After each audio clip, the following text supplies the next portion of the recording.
नमस्कार, मैं आचार्य मुकेश जैन। आज मैं आपको बता रहा हूँ श्रावण मास में होने वाले मधुश्रावणी की कथा एवं इसकी पूजा की विशेषता।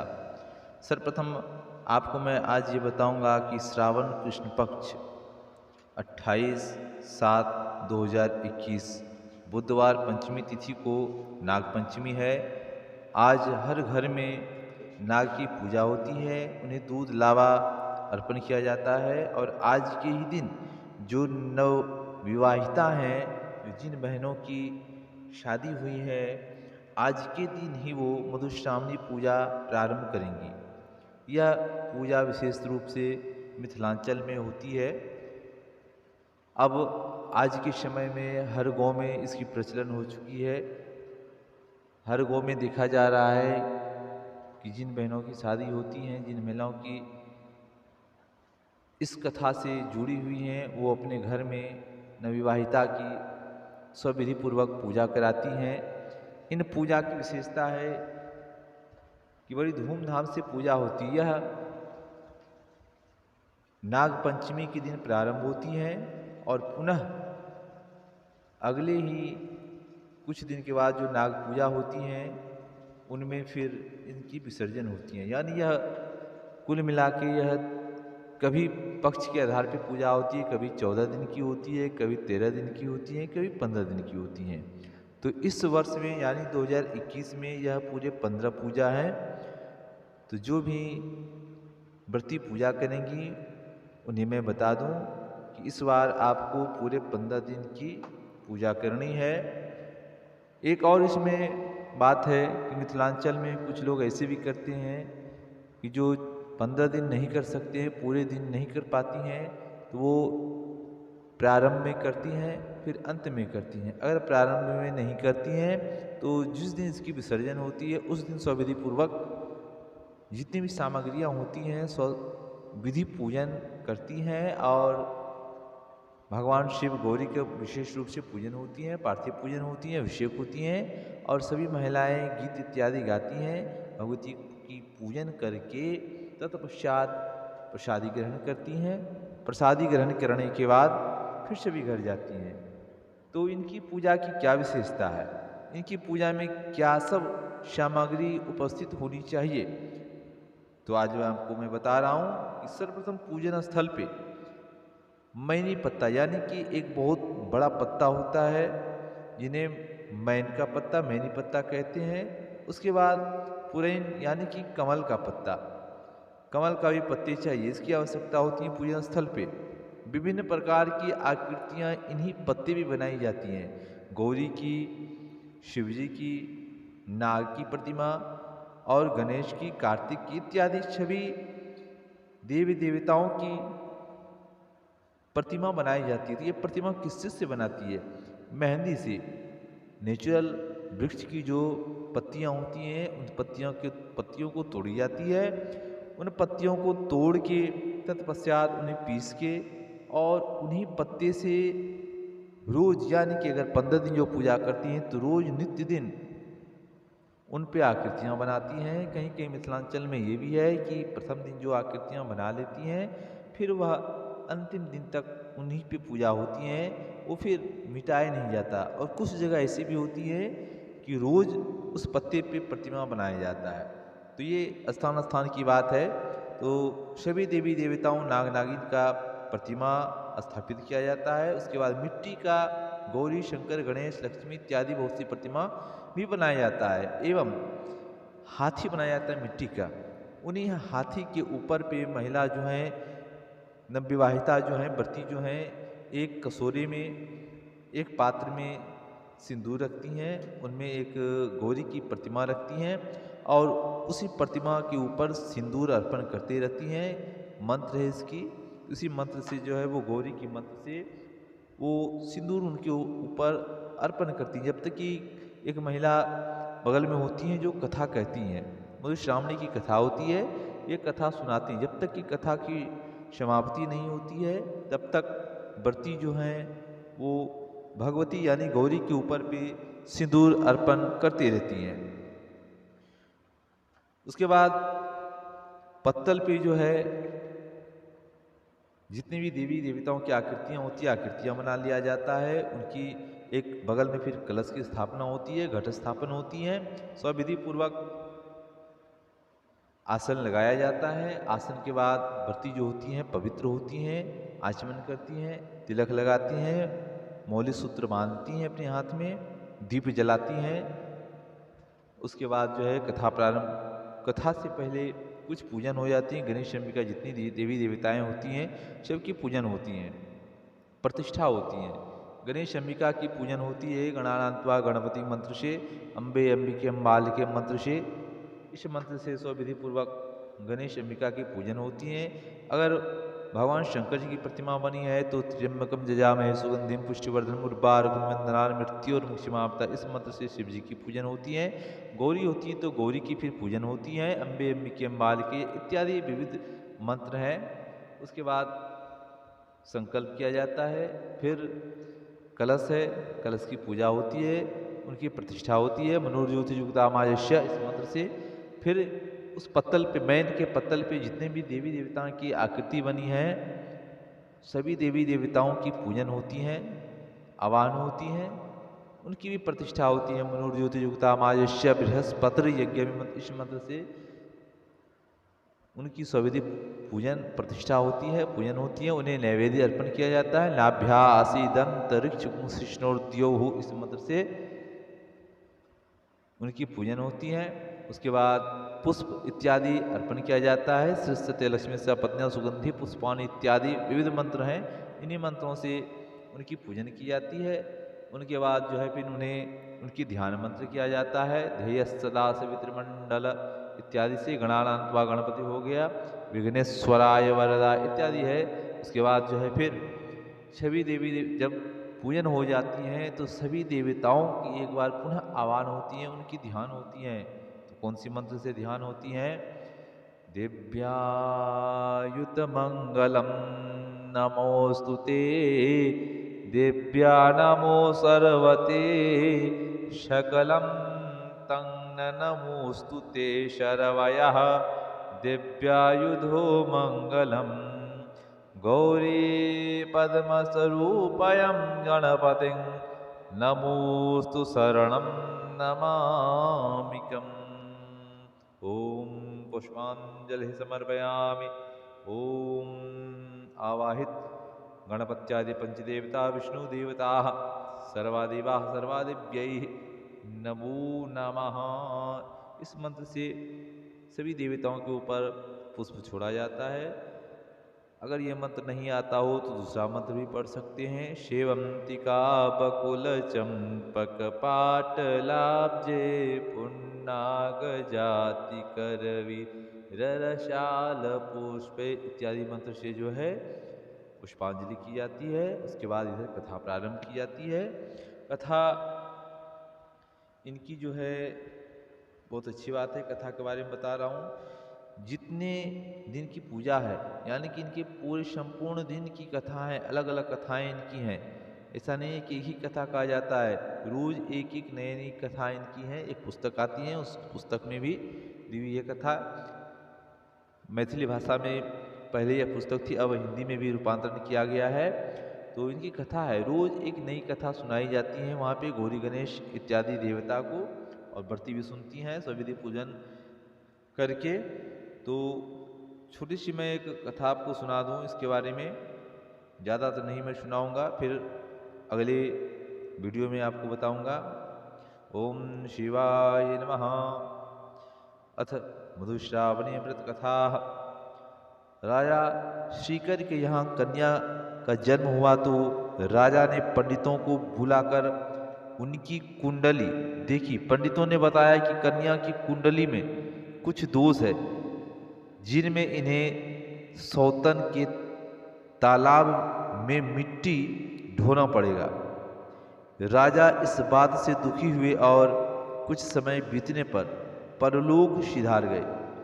इसके बाद राजा श्रीकर ने पुत्र चंद्रकर राजा हुए। बहन की स्नेह के कारण वह नहीं चाहते थे कि बहन को सौतन के दबाव में रहना पड़े। चंद्रकर ने एक घने वन में सुंदर बनवाकर जिसमें एक दासी के साथ राजकुमारी के रहने की व्यवस्था कर दी, ताकि किसी पुरुष से इनकी मुलाकात ना हो। लेकिन भाग्य को तो कुछ और ही मंजूर था। एक दिन सुवर्ण नाम के राजा उस वन में गए और शिकार खेलते हुए उस सुरंग के पास आ गए। राजा को प्यास भी लगी थी और इसलिए वन में पानी की तलाश में थे। अचानक राजा की नज़र चींटियों पर पड़ी, जो मुंह में चावल का दाना लिए कतार में चल पड़ी थीं। राजा ने चींटियों का पीछा करना शुरू किया तो एक सुरंग के अंदर पहुंच गए, जहां राजकुमारी ने राजा सुवर्ण की मुलाकात हुई और दोनों ने विवाह कर लिया। कुछ समय तक दोनों सुरंग में ही साथ रहे। राजा को कुछ दिनों बाद राज्य की याद आई, सताने लगे उन्हें बहुत राज्य की यादें, और उन्होंने राजकुमारी से जाने की आज्ञा भी मांगी। राजकुमारी ने कहा कि श्रावण मास की शुक्ल पक्ष की तृतीया तिथि को मधुश्रावणी का पर्व होता है। उस दिन नवविवाहित कन्याएं ससुराल से आया हुआ अन्न खाती हैं और ससुराल से आए हुए वस्त्र ही धारण करती हैं, इसलिए मधुश्रावणी से पहले इन्हें भेज दी जाती है। राजा ने इस बात को स्वीकार कर लिया और जल्दी से साथ ले जाने का वादा करते हुए अपनी राजधानी लौट गए। राजा ने नगर के प्रमुख वस्त्र बनवाए और सुंदर सी चुनरी बनाने का आदेश भी दिया।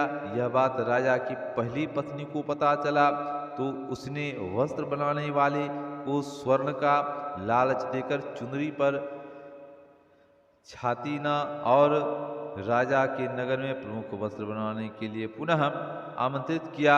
और पहली पत्नी को पता चला, उसने वस्त्र बनाने वाले का स्वर्ण का लालच देकर उनकी छाती पर लात झोंटा हाथ लिखने का आदेश दिया। इनके मतलब यह था कि तुम्हारी सौतन तुम्हारी छाती पर लाती मारेगी और बाल पकड़कर खींचेगी। वस्त्र बनाने वाले ने चुनारी को ऐसा लपेट लिया कि राजा यह समझ नहीं पाए कि इस पर लिखी हुई भी है तो क्या। राजा ने इस समय आने पर चुनरी को एक कौवे को पहचान लिया और पौराणिक कथाओं में कौवे को भी संदेह वाहक के रूप में बताया गया है। कौवा वस्त्र लेकर जा रहे थे, लेकिन उनकी दृष्टि और कहीं पड़ गई, जहां पर भोज पर गई बगल में कहीं था। आमंत्रित बिना किए हुए उस कौवे ने सब कुछ भूलकर चुनरी को छोड़कर जूठन खाने लगा। मधुश्रावणी के दिन वस्त्र और अन्न नहीं पहुंचने से राजकुमारी नाराज हो गई। राजकुमारी ने सफेद फूल और सफेद ही चंदन लेकर पार्वती की पूजा की और देवी से विनती करती हैं कि हे पार्वती, जिस दिन राजा उनकी भेंट होगी आवाज चली जाए, दूसरे दिन दूसरी राजकुमारी और भाई चंद्रकर को सब बहन के विवाह की बात पता चली तो वह नाराज हो गई और बहन को खाने पीने की चीज भेजना बंद कर दिया। ऐसे में राजकुमारी और उनकी दासी को कई दिनों तक भूखा ही रहना पड़ा। इस बीच में एक दिन पता चला पास में तालाब खोदने का काम चल रहा था। राजकुमारी अपनी दासी के साथ तालाब पर मिट्टी उठाने चल गई ताकि गुजरे दिन धन मिल जाए। संजोग की बात है कि उस दिन राजा स्वर्ण के वहां तालाब पर आए हुए थे, क्योंकि राजा की पहली पत्नी का तालाब वो खुदवा रही थी। राजा ने राजकुमारी को पहचान लिया और अपनी भूल के लिए क्षमा मांगी। राजा अपने साथ राजकुमारी को लेकर महल चले गए और राजकुमारी को रानी का स्थान दिलाया, लेकिन राजकुमारी अब बोल नहीं सकती थी। राजा को इनका कारण दासी से पता चला। उन्होंने बताया कि इनकी आवाज कैसे गई। दासी ने विविध प्रकार की उन्हें विनती स्वरूप में सारी कथाएं बताई और फिर राजा ने उनकी मनोदशा को देखते हुए उनकी सारी कामना को पूर्ण किया। तो यह कथा मैंने आपको सुनाया। बोले शिव शंकर भगवान की जय। यही कथा है जो मधुश्रावणी की है। तो आशा है कि आप सभी बहनें इस कथा को सुनेंगी और भी विशेष जानकारी दूंगा मधुश्रावणी के बारे में। मधुश्रावणी की पूजा में जितनी भी सामग्रियाँ पूजा की होती हैं, चाहे वो वस्त्र हो, मिठाई हो, पकवान हो, वह सभी प्रायः करके विवाहिता की ससुराल पक्ष से आती है। नवविवाहिता के जो ससुराल पक्ष हैं, सभी सामग्री पूजा की वही देते हैं, चाहे वो वस्त्र हो इत्यादि, मिठाई, पकवान, संपन्न चीज, यानी कि बोला जाए तो पूरे घर की सामग्री सब कुछ ससुराल पक्ष से आया जाता है। स्वविधि पूजन होती है। अंतिम दिन और भी विधि पूर्वक इनकी पूजा होती है। जिस दिन समाप्ति होती है, कन्या के भाई नित्य दिन बहन को पूजा के बाद पूजा स्थल से हाथ पकड़ के उठाती हैं और अंतिम दिन तो और ही सुंदर की बात है, और भी सुंदर होती है। तो सुंदर क्या होती है, प्रत्येक दिन अलग अलग कथाओं में मैना, पंचमी, विषहरी, बहुला, मनसा, मंगला, गौरी, पृथ्वी, जन्म, समुद्र मंथन, सती की कथा व्रती को सुनाई जाती है। प्रातः काल की पूजा में गोसाई गीत व पावनी गीत गाई जाती है तथा मध्य की पूजा में कोहबर तथा संझोली गीत भी गाई जाती हैं। व्रत के अंतिम दिन व्रती के ससुराल से मिठाई, कपड़े, गहने सहित अन्य सौगात भेजे जाते हैं। अंतिम दिन टेमी दागने की भी परंपरा है। तो आइए बताता हूँ ये टेमी क्या होती है। हमारे घर में जो बूढ़ी महिलाएं होती हैं, व्रती को जलती हुई दीप से, यानी कि पान लिया जाता है, पान को पूरा तपा दिया जाता है उस दीप के लौ में। उस लौ को, यानी कि जो पान गर्म हुआ, उस गर्म पान को शरीर में बहुत से जगह में सटाया जाता है, क्योंकि व्रती को कहीं पे वो फफूंदी हो जाए, थोड़ा सा वो जलन सा हो, जल जाए, हल्का फूंके हों, इसकी विधानता है। तो प्रातः काल में पूजन के बाद ऐसा किया जाता है। अंतिम दिन में मधुश्रावणी के दिन जलते दीप के बाती से शरीर के कुछ स्थानों पर घुटने और पैर के पंजे दागने की परंपरा भी है। वर्षों से यह चली आ रही है, इसे ही टेमी दागना कहते हैं। ये तो निश्चित है कि अंतिम दिन मैथिल संप्रदाय में, मिथिलांचल संप्रदाय में इसकी विधान है। यह महिलाएं लोग व्रती को टेमी देती हैं ताकि आपके शरीर में किसी तरह की कोई दोष ना हो, कोई सूक्ष्म नकारात्मक दोष ना हो, कोई कष्ट ना, कोई आघात ना पहुँचे किसी कारण। सब दिन आप कुशल मंगल रहें, आप सदा ही रोग से, कष्ट से आप बच के रहें, सदा ही आप अग्नि से बच के रहें। इसलिए ऐसा दाग यह टेमी दिया जाता है, जिससे वह सदा ही सुरक्षित रहे, उसका वंश सदा ही कल्याणकारिणी रहे। तो उम्मीद है कि आप इस कथा से जरूर प्रसन्न होंगी और मेरे चैनल को सब्सक्राइब करें, ताकि मैं अगले चैनल में और विशेष रूप से इसकी कथा आपको मैं बताऊं। तब तक के लिए मुझे जाने की आज्ञा दें। मैं आज